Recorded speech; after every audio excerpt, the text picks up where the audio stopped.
Good morning, good afternoon, or good evening, depending on where you're watching from.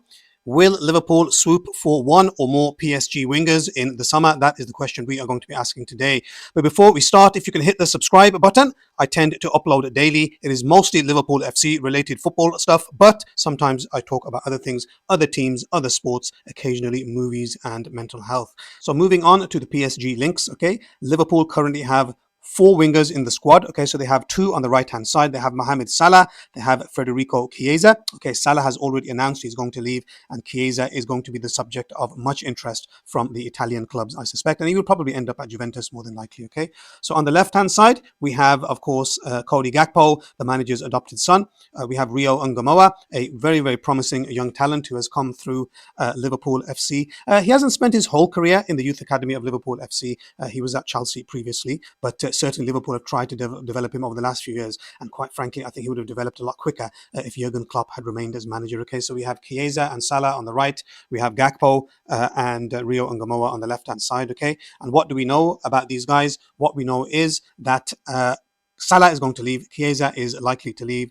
Bayern Munich are supposed to be interested in Gakpo. So this window coming up in the summer, this transfer window, we are definitely going to lead at least one winger, possibly two wingers. Okay, so this is where the PSG link has come in. So Liverpool are currently being linked with Bradley Barcola of PSG, Kavicha Kvaratskhelia. Try saying that after a couple of Gianluigi Donnacababs, and also Desiree Doué. Okay, so these three players, very fast attacking wide men, very creative. They play as wide men, they play as number 10s, they play as false nines, depending on exactly what Luis Enrique wants to do in a particular game. And these three have between them scored or assisted 130 goals in the last 24 months, which is absolutely incredible. Okay, so what is my assessment of the links with these players? How likely is it that Liverpool will secure the signatures of one or more of these three tremendous wingers? Now, from what I can see, and I think it's very important to be balanced and take our Liverpool hats off as Liverpool fans, and if we look at it from a purely technical point of view, if we analyze it in a very cold and calculated way,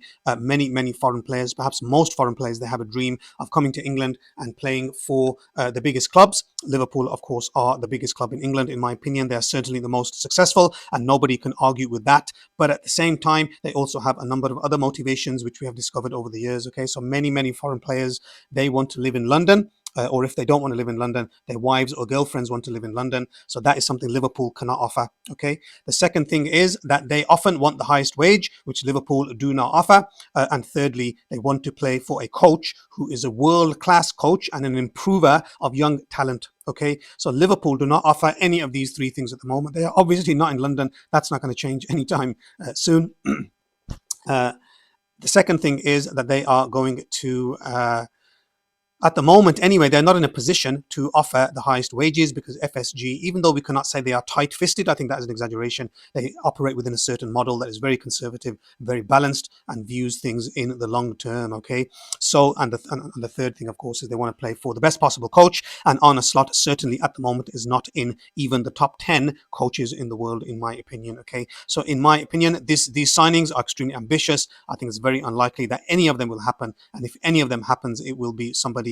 It will be probably the player out of the three who's earning the least wage at PSG, whoever that is. I think it might be Bradley Barcola. But at the same time, I simply don't believe that Liverpool are in a position now to do anything other than recycling. Okay, so I think Liverpool are now going to enter a phase where they're going to be recycling in the summer. So they're going to sell two and then buy two, or they're going to sell three and buy three. So I don't think the spectacular summer that we saw last summer is going to be repeated again. I think that FSG tried very hard last year. They gave Edwards, Hughes and Arne Slot a platform to spend a huge amount of money, and I think if they had done a good job, if Liverpool had retained the title, I think that might have become the norm at Liverpool FC. Liverpool FC would have been acting perhaps not like Real Madrid, but they would have been acting like a big club for the first time in many years. Okay, but because Arne Slot in particular has blown this squad to pieces with his absolutely ridiculous non-existent tactics, his slow play and his mindless baffling, confusing lineups, because he has blown this. I don't think we will see another window like this for many years. Okay, so if you don't mind, subscribe to the channel.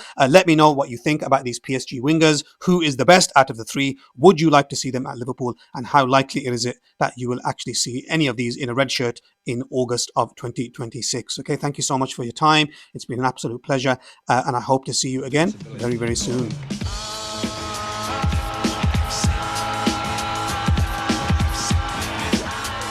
Napoleon had that idea. He would conquer the bloody world.